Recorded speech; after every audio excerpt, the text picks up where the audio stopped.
ત્યારે વધુ સમાચાર સુરતથી સામે આવી રહ્યા છે। સુરતમાં અમરનાથ જતા યાત્રાળુઓ હેરાન પરેશાન થઈ રહ્યા છે।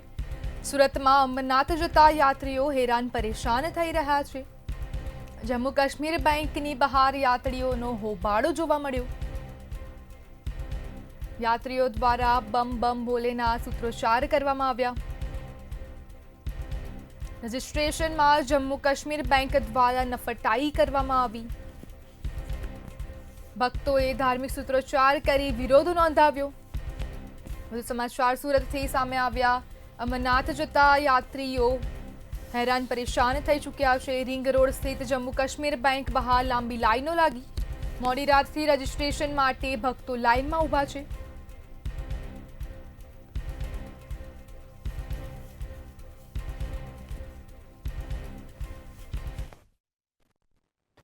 અમરનાથ યાત્રાળુઓની ભારે હેરાની પરેશાની થઈ રહી છે। એક બાજુ સિવિલમાંથી ક્લિયરન્સ આપવામાં આવે છે તો બીજી બાજુ બેંક ખાતે હેરાન પરેશાન તેઓ થઈ રહ્યા છે। હાલ આપણે સુરતના રિંગ રોડ ખાતે ઊભા છીએ। ત્યારે બેંક બતાવવા માંગીશ। ખાસ કરીને સુરતના રિંગ રોડ ખાતે આવેલી આ જે બેંક દેખાય છે જમ્મુ કાશ્મીર બેંક, તેની બહાર ભક્તો દ્વારા લાઇનમાં ઊભા રહીને હેરાન પરેશાન થવાનો વારો આવ્યો છે। ત્યારે જમ્મુ કાશ્મીરના જે બેંક અત્યારે દેખાઈ રહ્યા છે એની બહાર બમ બમ બોલેના સૂત્રોચ્ચાર જે છે અહીંયા ભક્તો દ્વારા કરવામાં આવી રહ્યા છે। આપણે એ લોકોથી જ વાત કરીને જાણીએ એમનું શું કહેવું છે, શું તકલીફ થઈ રહી છે, આટલા બધા લોકો શા માટે ઊભા છો? ગઈકાલ રાતના 10 વાગ્યાથી અહીંયા લોકો આવેલા છે અમરનાથ યાત્રાના રજિસ્ટ્રેશન માટે। 14 તારીખથી રજિસ્ટ્રેશન ચાલુ થવાનું હતું એટલે બેંક દ્વારા 100ની પરમિટ ઇસ્યુ કરતા હોય છે। પણ આજે તકલીફ એ થઈ છે કે સવારના બપોરના 2 વાગ્યા સુધીમાં હજી પણ 20 લોકોના પરમિટ ઇસ્યુ નથી કર્યા અને માત્ર 25 પરમિટ ઇસ્યુ કરવાના છે એવું બેંકવાળા કહી રહ્યા છે। તમે જોઈ શકો છો કે અહીંયા વૃદ્ધો,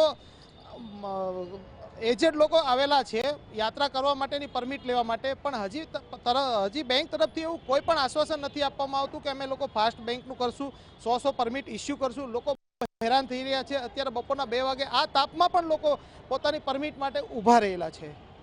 બા, આપ શું કહેશો? આપ તો અહીંયા ઊભેલા છો, કેટલી તકલીફ પડે છે?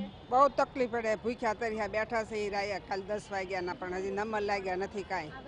અમે તો થાકી ગયેલા છીએ પણ કાંઈ નંબર લાગતો નથી કે બે કાંઈ સારવાર નથી અહીંયા કાંઈ।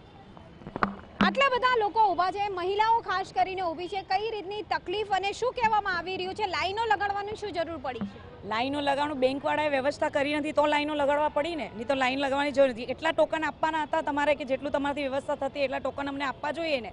આ બહારનું વ્યક્તિ આવીને ટોકન અમને આપે છે તો અમે કેવી રીતના હવે અંદર જશું? અમે 500 ટોકન અપાઈ ગયા છે અહીંયા, તો અહીંયા 20 જ ખાલી ટોકન અહીંયા વપરાયેલા છે હજુ, તો કેવી રીતના કાર્ય કરો છો અંદર? તો અમારે 20 જ જણ ખાલી હજુ પરમિટ મળી છે। સિસ્ટમ અંદર જુઓ તમે કે અમે શું કરીએ? હવે બાર પબ્લિક આ પેલું તાપમાં એક પ્રોસીજર અમારે તો ખાલી પરમિટ લેવાની છે અહીંયાથી, તે પરમિટ માટે એક જ મતલબ મેમ્બર બેસાડ્યો છે અંદર કામ કરવા માટે। 20 જ મેમ્બરનું હજુ કામ થયું છે। સવારના 4 વાગ્યાના 12 વાગ્યાના બધા બેઠા છે રાતના।